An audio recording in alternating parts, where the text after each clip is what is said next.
1811 4000। यही consumer helpline.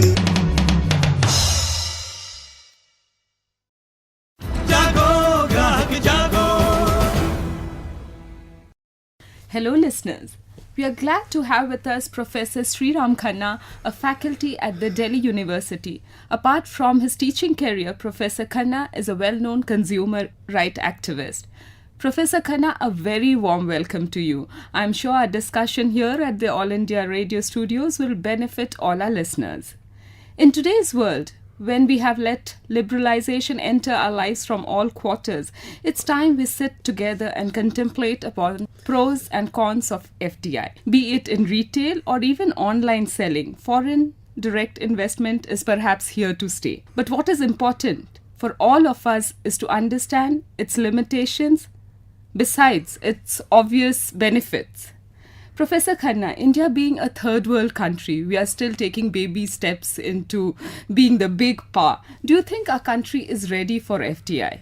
See, this question should have been asked in 1991, when the then government introduced a number of reforms, when they abolished licensing for industrial production, import licensing, and the various restrictions on setting up new industries. They opened foreign direct investment in almost every industry of the country. We have now faced that FDI You have kind of come for out 21 of it. years. Yeah. 21 years is not a small time. Agreed. How many people have suffered because of FDI in 21 years? I have not met any people who have suffered. On the contrary, people have prospered. New industries have opened. New products are there in the market. The face of the Indian market has changed. At the time of the same is true for every domestic appliance. The same is true. Look at the color of your buses in the cities. Look at your telecom development. Much of this development has taken place because of foreign direct investment. But there's one side of the story, sir. They say with FDI and with so many options and departmental stores coming in retail, selling. See, I think what you're saying is something that was said in 1991 also.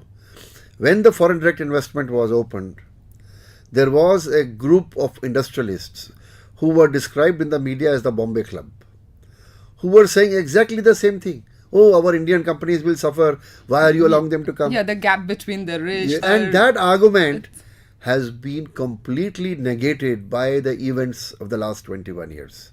So if it did not happen in 21 years in 100 industries, how will it happen in one sector? Of course, there are fears. And who is fearing this? The fears are being expressed on behalf of the small retailers. Small traders. Traders. Yeah, exactly. The traders are saying if they come, they will be able to sell better quality products at lower prices. So consumers will go to them. Our sales will come down. Well, I say, why not? If consumers can get better quality products at lower prices, it's in the best interest of the public at large who are very poor. But sir, with your experience, you think both can survive side by side? Yes, and it has been indeed the case in other countries where we have seen the same thing happening. Large-scale retailing came into every European country after the Second World War, including Italy, which had only small retailers, and UK. Those large retailers who invested in European markets, and over the years, the small retailers had difficulties. But even today, there are small retailers in UK. Of course, they have lost bulk of their market share, and the bulk of the retail sales are made in large retailers. But don't we have too many small traders in India? See, we have, because we have a huge market. Every village, every colony needs a local store where people can just walk and buy something. Those stores were there in UK also. So what happened? So when the large stores came, they started selling. Their secret of success was that they could place orders directly on the manufacturers and force them to reduce the price. Okay. And the reduced price benefit along with their profit was passed on to the consumers. A small retailer in your colony or my colony cannot do that. He cannot even buy directly from the manufacturer. So what does he do? He buys from wholesalers. Wholesalers buy from distributors. Distributors and factories have agents and intermediaries in between them. So a number of people take their cut before the goods reach the retailer, and then he takes his cut before he gives it to you. A large retailer can eliminate this multiplicity of intermediaries, and his cost of acquisition of the goods is lesser. And because he buys cheaper, he can sell cheaper. At the same time, he can impose conditions about quality, about variety, about packaging, about size, about flavor, about color, everything else that consumers want. Which a small retailer, nobody listens to him because he is going to buy 10 pieces in a month. But the large retailer is going to buy 1,000,000 pieces. But the small retailer in any way is losing, right? No, today he is not losing. Today the consumer is losing. Because he pays through his nose for bad quality products at high prices. The shopkeeper is not losing. When you get something defective, you take it to the shopkeeper, he says, I will see if I can return it to the manufacturer. But he is not directly dealing with the manufacturer. He is coming through 3 layers. So the result is the consumer is the loser. No, but the consumer, if he finds it cheaper in a multiplex, in a department store, so obviously he will move to that. So that is the fear of the small retailer. Exactly. And I don't think he should fear that, because if he can improve his operations and the small retailers can gang up together to buy products from the same manufacturers at lower prices, improve their quality and work closely with the community in their neighborhood, they can still survive, but they'll have to work harder. They will have so to their work real hard. fear is they don't want to work hard, they don't want to compete. So they want to shut competition, and which is an anti-competitive behavior, and I believe it is bad for the society, it is bad for consumers, and it is bad for future of India's economic development. Wonderful, sir. Like you did kill a lot of our fears myself, because we keep reading in newspapers where will our small traders go, but you see the consumer is the ultimate king, so probably we will be the ultimate beneficiary. Tell us about if at all we have any limitations, or what are the so-called drawback of FDI if See, in a state like before country. I Yeah. go to the drawbacks, I think there is one more aspect you must see. 2 major beneficiaries other than the consumers. Who are they going to be? Number 1 is the farmer, and number 2 is the small and medium manufacturing enterprises. Let's take the farmer's case first.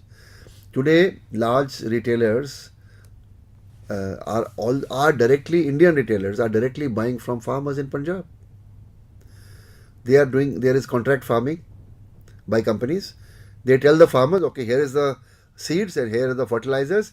Whatever you produce, we'll buy at this price. So he is assured, he works hard, and his stuff is bought by the farmer. He is happy. There are not many farmers who are supplying directly to such large retailers, but it has already started. In the case of poultry, it has started. In the case of fruits and vegetables, it has started. And So kind of quality check going down the line. plus an assured market. Today what happens when a farmer, how do the farmers sell? Farmers of Haryana and Punjab and UP, they bring their crop, fruits and vegetables, to the wholesale markets in Delhi, for example, in Okhla and Sabzi Mandi. And these wholesale markets, what happens? There is a secret auction. The wholesalers buy the produce at low prices. The farmer wants to go home by the evening. He's in a hurry to sell. So they exploit him. And even the system of auctioning is secret, where the bidders cannot see what the other man is bidding. So he is cheated there. He has no option but to sell, because there is no other way. Once large retailers come in, the farmers will have an option. If they don't like the price being given by at the wholesale market, they'll go to the large retailer. There'll be 1, there'll be 2, there'll be 5. So it is better for the farmer also. And finally, for the small and medium enterprise. Today, here is a small factory in Himachal Pradesh producing a very good product. But he is not able to produce more than 500,000 pieces a year. He has a small factory. Here comes a large retailer. He says, I will buy 1 million pieces a year from you, provided your price comes down by 25%. Can you do it? For him, it is an opportunity to grow from a small enterprise to a large enterprise. But these big companies, are they like able to reach to our smaller villages? Like from Delhi, yes, we can talk about no. Himachal They will and not reach Punjab. smaller villages.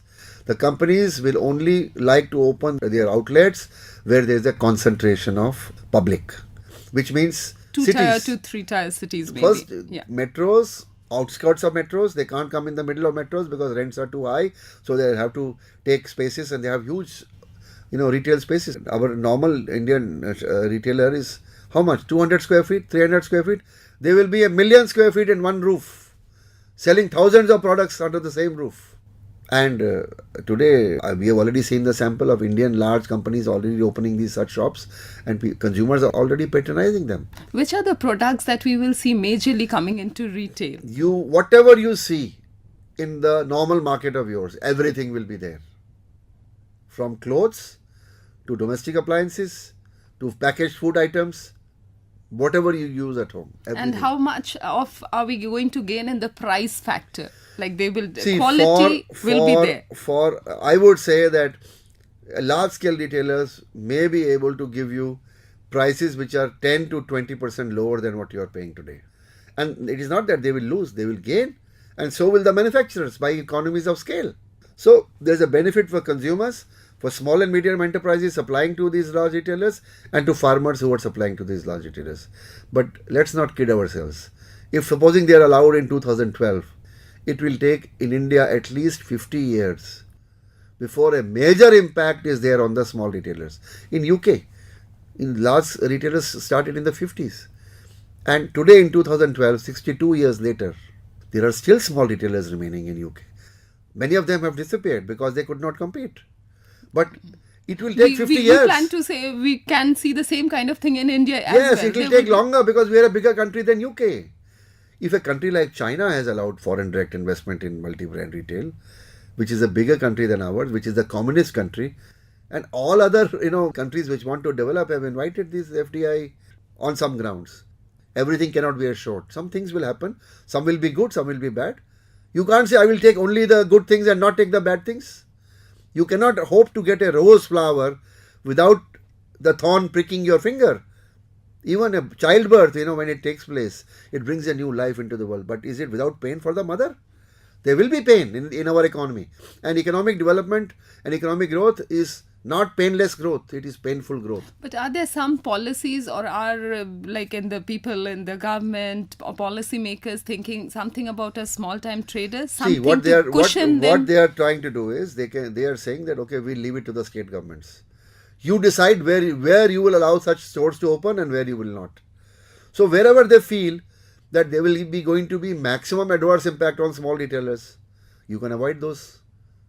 For example, in Japan it happened, in Italy they had regulations. The local governments would decide how big the store would be and where it would be located. By that you can minimize the adverse impact on small retailers and you can make it spread over time. So something that is going to happen in 3 years, if it happens in 15 years, it will be slow. By which time these small retailers will adjust to their new environment, find new ways of being more efficient or go into other lines of business. But the markets are growing. It's not that these people will be left high and dry.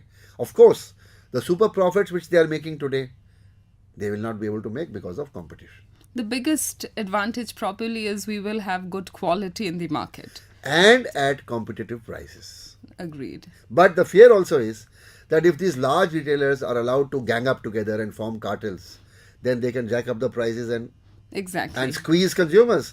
That is where the government must be very clear that they will not allow these large companies to adopt anti-competitive practices, and whenever they do. Is there a body to govern such malpractices? Yes, the Competition Commission of India is already in place, which makes it anti-competitive behavior illegal, and they can impose fines up to 5% of the turnover of the company, and which they have imposed in the recent past. So if bodies like CCI need to be strengthened and their reach needs to be improved so that the adverse consequences of large operators being in the market and working together to cartelize and to squeeze the consumer can be avoided or eliminated.